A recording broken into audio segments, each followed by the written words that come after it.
Twins, we're gonna score. We're gonna win. Twins, watch that baseball soar. Crack out a home run, shout a hip hooray. Cheer for the Minnesota Twins today.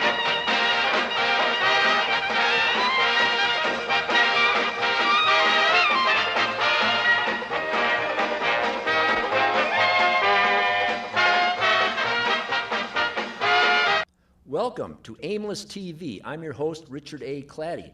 I've got a special guest tonight, Bob Showers. Bob, welcome to the show. Thank you.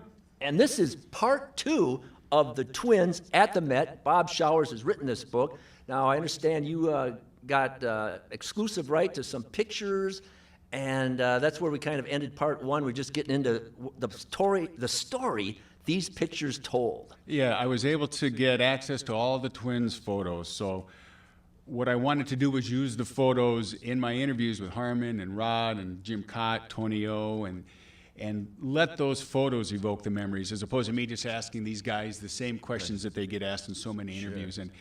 And specifically the headshots of all of the players, I wanted them to go through and just see. And now there's a lot of headshots of all the Twins players that played throughout at the Met Stadium. Played at the Met era, 61 until 81. Those years the Twins were at the Met. So it came to about 263 different ball players in that. And there's era. a lot of forgotten names That's or right. people that maybe didn't even hear of before. Yeah, and that's what was fun about having the guys go through and look at those photos and let those faces jog the memories, as opposed to just saying, tell me a story about, Danny Goodwin, tell me a story about Danny Ford, but seeing the faces and having that be the impetus for the memories to come flooding back.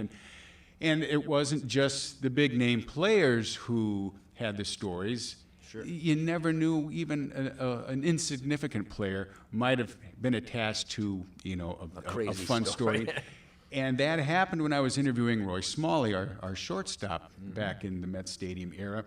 Roy was going through those photos and having so much fun reminiscing. And he came upon a photo of a little used shortstop that we had in the 1970s, Sam Perlazzo. Now, Sam Perlazzo has gone on to a post-baseball career. He was manager for the Orioles for a number of years. He was a coach for the Phillies, and he's currently a minor league instructor with the Twins. So Sammy has stayed in baseball, but at the time he was just kind of a farmhand with the Twins. Okay. But Roy saw this picture of Sammy Perlazzo, and he says, my gosh, Sammy Perlazzo. He says, I think one of the greatest stories I remember from Twins history involves Sammy Perlazzo. And he says, it never gets told. And Roy said, in fact, I'd forgotten it for so many years until seeing this photo. But Roy went on to say it was the last game of the season in 1977.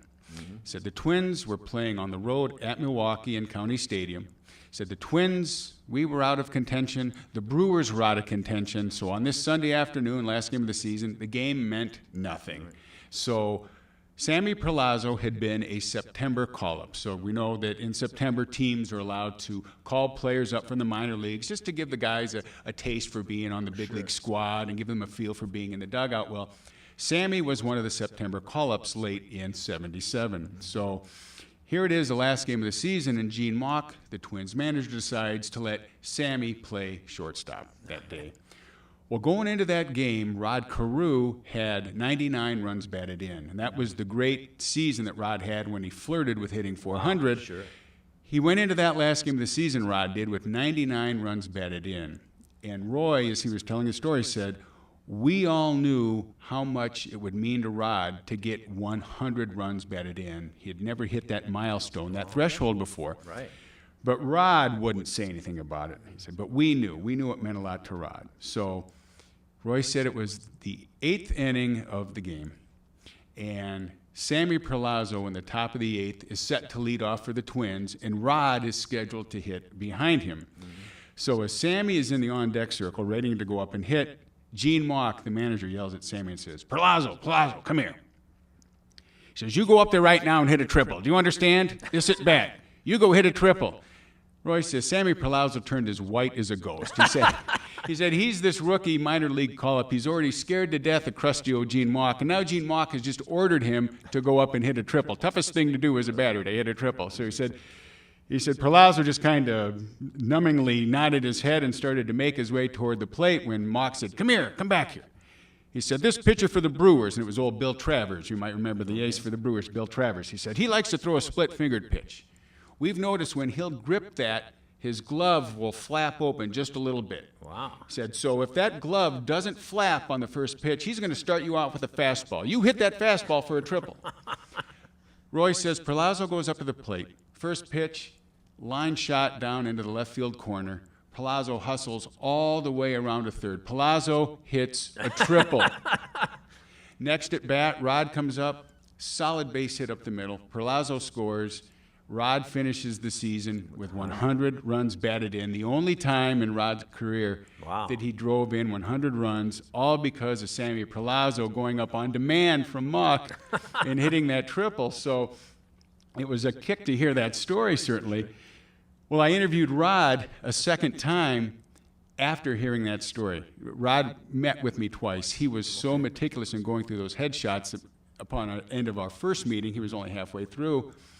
So when I met with Rod a second time, he hadn't yet got to Sam Perlazo's photo, so I couldn't wait to see Rod's reaction, and I didn't let on that I knew this story. Sure. So sure enough, Rod's making his way through the headshots. He gets to the photo of Sam Perlazo, and Rod just gets this warm smile on his face, and his shoulders kind of slumped a little, and he goes, Sammy Perlazo. He says, you know what? Last game of the season in '77, I had 99 runs batted in. Gene Mauch ordered Sam to hit a triple so I might be able to knock him in to get 100 RBIs. Right. And he said he did it. He actually did it. And Rod said, after that game, I told Sammy I'd take him out to dinner, and looking at this photo of him now, I realize I haven't done that yet. So Rod said, I think I owe Sammy a dinner along the way. Well, yeah, I've been great memories, but sometimes I suppose when they saw some of those pictures, you might get conflicting reactions. Yes, good point. A good story involves Rod with that as well. Oh, really? Rod and Harmon told two different versions of the same story. Sure. I interviewed Harmon on a Friday afternoon, and he comes to a photo of small-time reliever we had named Steve Barber. Mm-hmm. And Harmon sees this photo, and Harmon says, oh, Steve Barber. He says, he just about took my head off in an exhibition game one time. He said, Steve Barber was pitching for our minor league team in Tacoma. Mm-hmm. He said, we were out on the West Coast and went up to had an exhibition game against our Tacoma team. And he threw one high and tight. Harmon says, I had to duck out of the way. I thought I was a goner. You know, Harmon just such a gregarious, wonderful man. Harmon said, yeah, you know, the lights in that old minor league ballpark weren't so good. I think I had a little trouble picking up that ball. So, okay. Cute story. Mm-hmm. The next day I interviewed Rod. Right. Rod's coming through. Rod gets to the picture of Steve Barber. Rod just grits his teeth. He says, Steve Barber. He threw a pitch at Harmon's head. He says, boy, was I ticked. He said, even though Steve Barber was in our organization, I charged the mound from the dugout. Rod's version was Steve Barber was the last pitcher cut in spring training, and this exhibition game took place 2 weeks after spring training ended.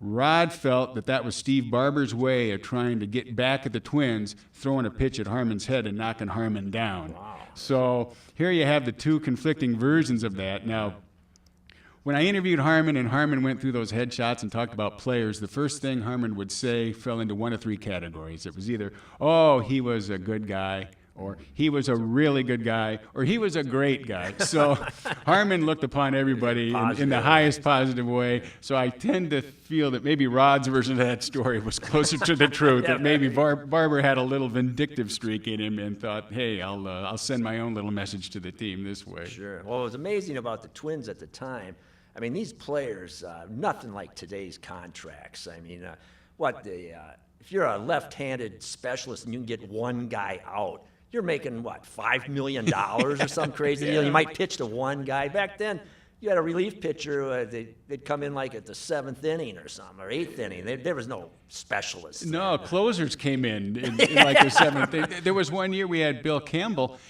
He won 16 games, and he also had 38, 40 saves, but that's because he was coming in the 7th inning, a save back then. It was nothing to throw 200 pitches a year or something. Now, we can't do that. No. Well, it's funny you mentioned the contracts, too, because when the guys got to the photos of Cal Griffith, the Twins' old owner back then. They told funny stories about how Calvin would sit up in the press box and keep his own stats, even though the team had stats that they would have.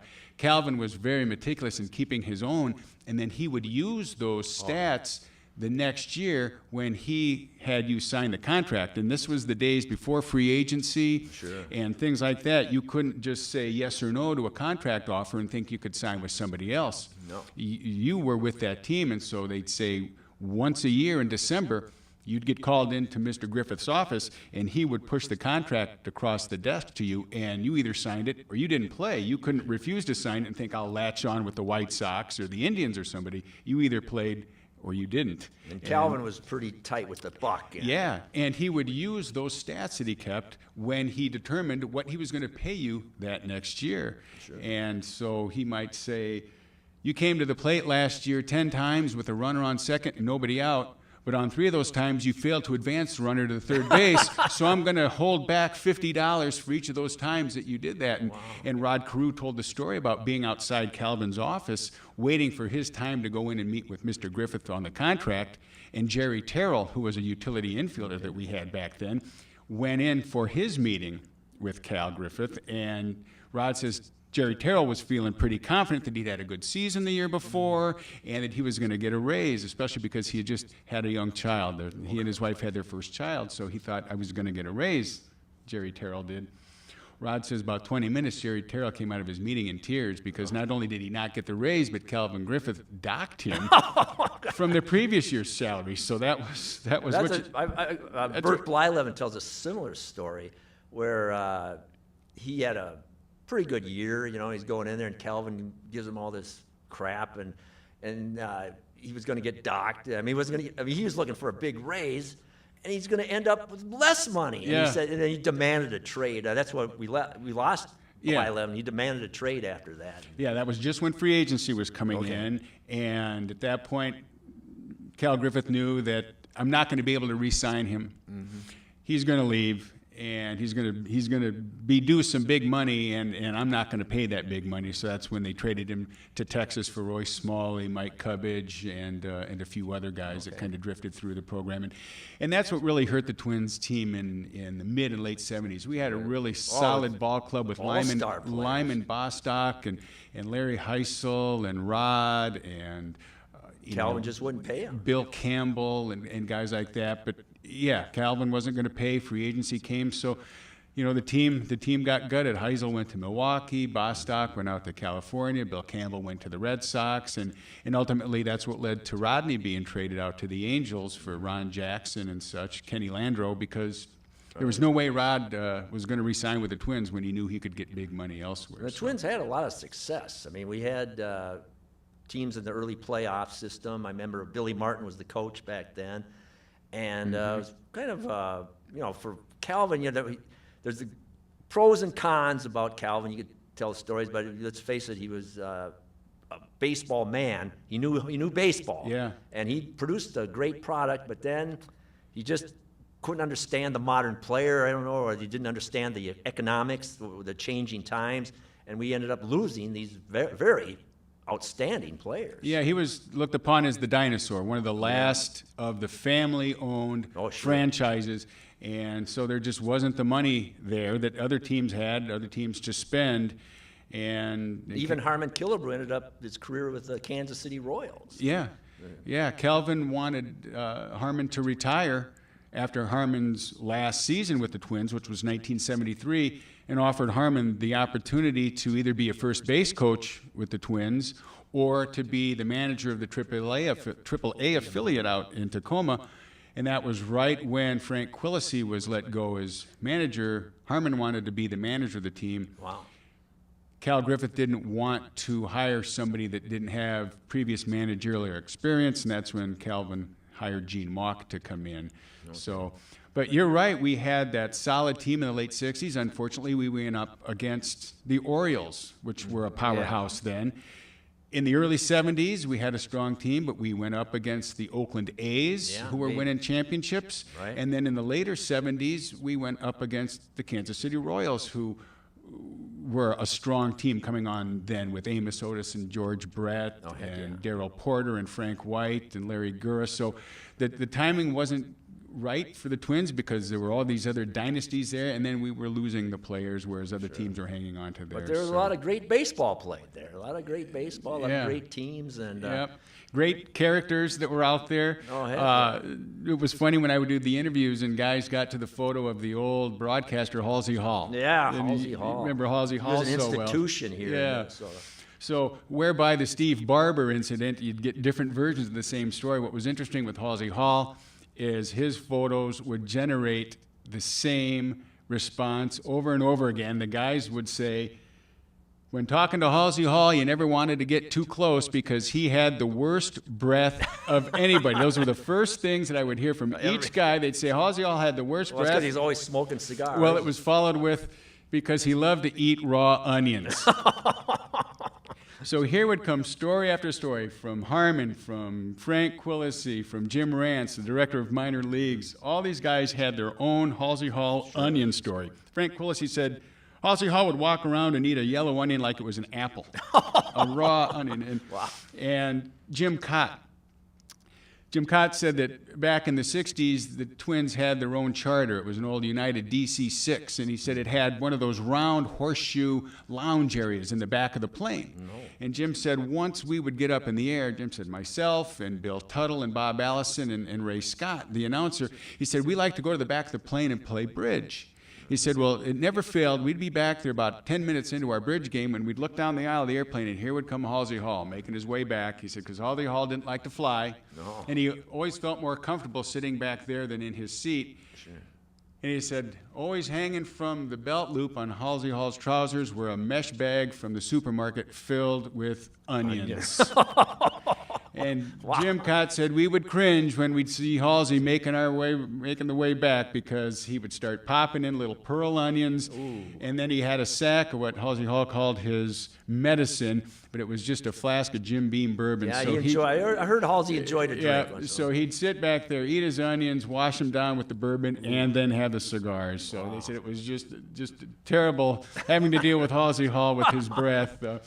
Charlie Walters, who's a wonderful longtime sports writer at the Pioneer Press, was a member of the Twins in 1969. He had gone to the Twins tryout camp that they still hold to this day to give, recent high school grads and local kids and college kids a chance just to get out on the big league field and let the Twins scouting staff kind of check them out. Yeah, very few players are signed to a contract through those tryout camps. But Charlie did get a $500 contract from going to the camp in 1969. He was a high school kid in Minneapolis. So Charlie went to the tryout camp in 65, correct myself, got the $500 contract, and he made the team in 69 coming out of spring training. So he had moved through the minor leagues for a number of years, made the club in 1969. He was a big, tall, lanky pitcher, threw the fastball, and he told a story about what a thrill it was when Billy Martin came up to him at the end of training camp in 1969 and told him, "You're part of the team." He said he was so thrilled. Now this team that he had grown up loving and idolizing, players like Allison and Camilo Pascual and Tonio, now he was going to be a member of the Twins. And he talked about what a thrill it was when he got on the airplane for the first road trip because the team had left spring training, come back to the Twin Cities for a welcome luncheon, and then they were starting their road trip down in Kansas City to begin the season. And he said he was so thrilled now he's getting on the airplane with all of these guys who were his heroes. And as he gets on the plane and is walking down the aisle, he sees Halsey Hall, and he's thinking, boy, there's Halsey Hall, the guy I've been listening to all these years. And there's an empty seat on the plane next to Halsey Hall, and some of the players told him he can sit next to Halsey Hall. He's in for a surprise. So he was so thrilled to sit next to Halsey Hall. Charlie said, boy, 5 minutes after I sat down, I realized why that seat was empty. Said Halsey Hall opened up his briefcase and pulled out some scallions, some long onions, and just started chomping away on him, and then out came the flask. And Charlie said that 2-hour flight to Kansas City was the longest 2 hours that he'd ever spent. No doubt. And you also mentioned Ray Scott. He's a Hall of Fame announcer. I mean, we had some great talent following these games. I mean, announcers. Yeah, it was fun for us fans to get to hear those great voices calling the games. And I was growing up back then in Waterloo, Iowa, kind of on the outskirts of town, and there was a radio station out of Des Moines that had a very strong signal that picked up the Twins games, so I was able to listen to Herb Carneal. Oh, right. And it would just come through as clear as a bell to hear those games and Herb Carneal's wonderful voice. And Kent Herbeck made the comment that you always knew school was just about ready to be out when you started hearing Herb Carneal's voice. Right. When baseball season started in mid-April, Kent said, growing up in Bloomington like he did, that his mom always had a transistor radio on when she was, hanging clothes on the clothesline in the backyard or in the kitchen, right, cooking dinner. Always had the transistor radio on and Herb Carneal's voice. So I always got a kick and could identify with Kent's comment about how you knew school was close to being out when you started hearing Herb Carneal's voice. I'll talk about hearing baseball games. This goes back to Halsey Hall. I was at a park, and some kid yelled at me. I turned around, he hit me right in the eye with an apple. I mean, from about 10 feet, line drive right into my eyeball. So I had a blood clot, and I was like, 7, 8 years old, and I was in the hospital for a week, and I couldn't move, and they had to cover the other eye so the blood clot wouldn't go to the head and kill me, or put the stress on the other eye, too. So here I am, 7, 8 years old, sitting in how antsy I must have been. So I'm sitting in this hospital for a week, and all I could do was listen to, the only thing I remember is listening to baseball games every night. Yeah. It got me through it, basically. Yeah.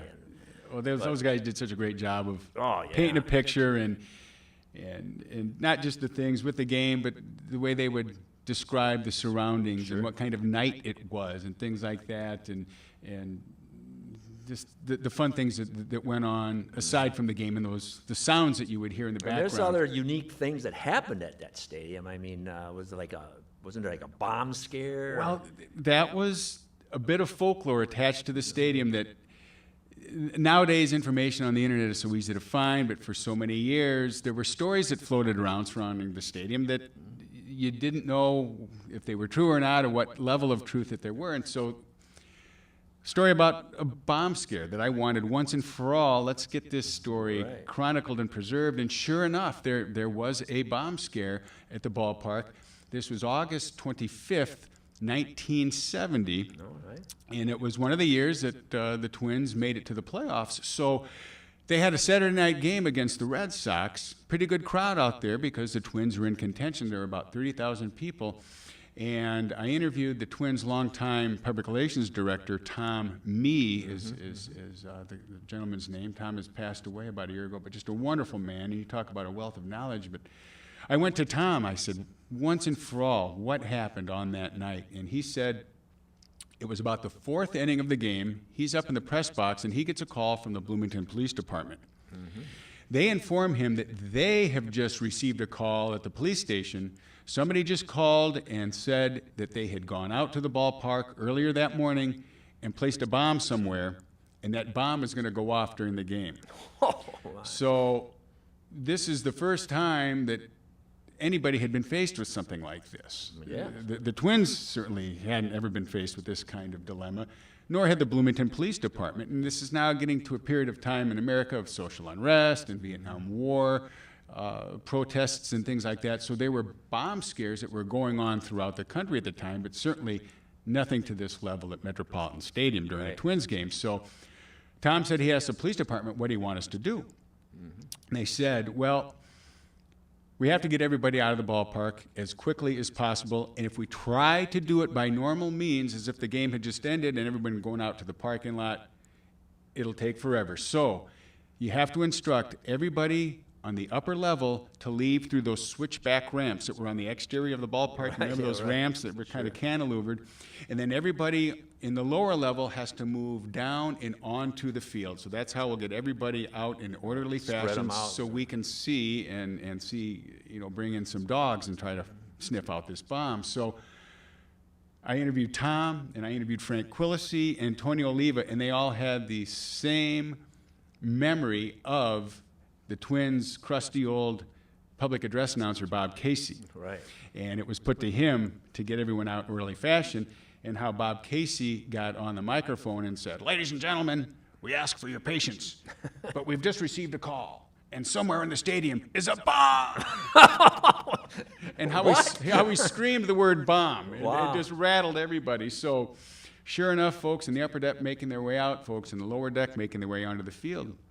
And Frank Quillis, he said, I was standing next to the Twins dugout as people were filing their way down onto the field. And he said, suddenly I noticed there was a woman who went into a panic. He said she threw herself down on the concrete area by the box seats, and she wrapped her arms around a wrought iron boxy chair, and he said she wasn't moving. Whoa. She wasn't moving.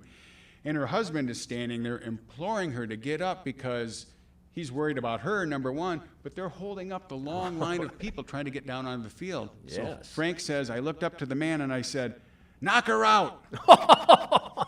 Knock her out. Getting hit by you won't be as bad as that bomb. So Frank says, sure enough, this gentleman reared back and boom, jacked his wife across the jaw, and she threw her arms open, and Frank said the gentleman, with the help of a couple other guys, were able to pick this woman up, and she's flailing, and they bring her down onto the field. Well, they get everybody down on the field.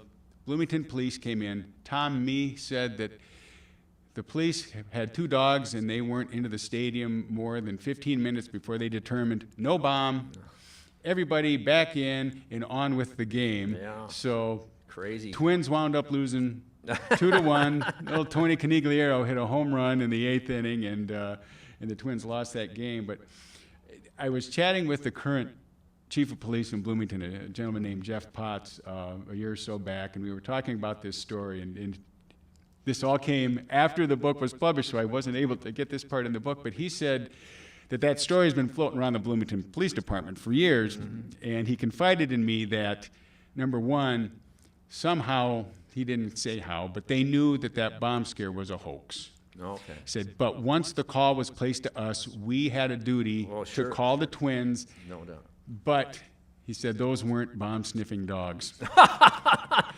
He said there was a member of the Bloomington Police Department that lived right across Cedar Avenue from the stadium, and they knew that this guy had a couple of hunting dogs, so they called up old Earl Perkins and said, Earl, We need some dogs. can you put your uniform on and go across Cedar Avenue to the ballpark and just make it look like the dogs are sniffing for bombs? Because Those were different times. So different times. If somebody calls Target Field right now with a bomb scare, there's going to be black helicopters. heck yeah. It's going The to be FBI. the city's going to be in lockdown. I mean, all kinds of carrying on. But that was the bit of the folklore. The bomb scare. Well, hey, there's so did many happen. great stories. It's amazing how fast this half hour goes by.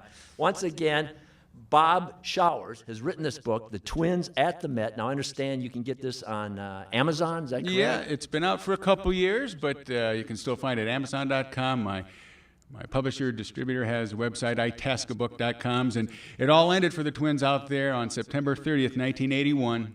A 5-2 loss for the Royals. That was the last Twins game at the Met. The Vikings. Then they built a few the months dome. later, and then they built the dome. But I believe you have a book on the dome. Is that too. But for the Twins, in that day, it was a Wednesday afternoon in late September. It was a rainy day. Late September meant kids were back in school. Twins lost 5-2. Last at bat was Roy Smalley, a fly out to short left field, and the attendance was only 15,900. So. That was the end of the Met. And then I believe it took a few years to tear down, and then... Yeah, the building sat out there once they moved to the dome. Sat out there just kind of wasting away and rusting away, the field going to seed, and it wasn't until 3 years later that they began actual demolition to make way for Mall of America. How about that? Well, Bob Showers, I want to thank you once again for coming in. Thank you. Great book, great pictures. Oh, my pleasure being here. Thanks for having me. Once again, I'm Richard A. Claddy for Aimless TV. We'll be back with another show at the Dome.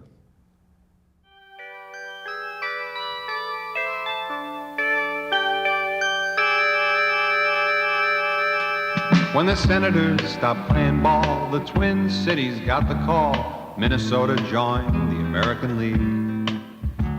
With Mealy at the reins, the Twins made instant gains. In '65, they had the flag and an MVP. I'm talking baseball.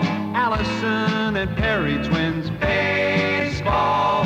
Kitty Cott and Jerry. Don Mincher and Mudcat coming through. Jimmy Hall and Davy Boswell too. Just like Tony, the Killer and Carew.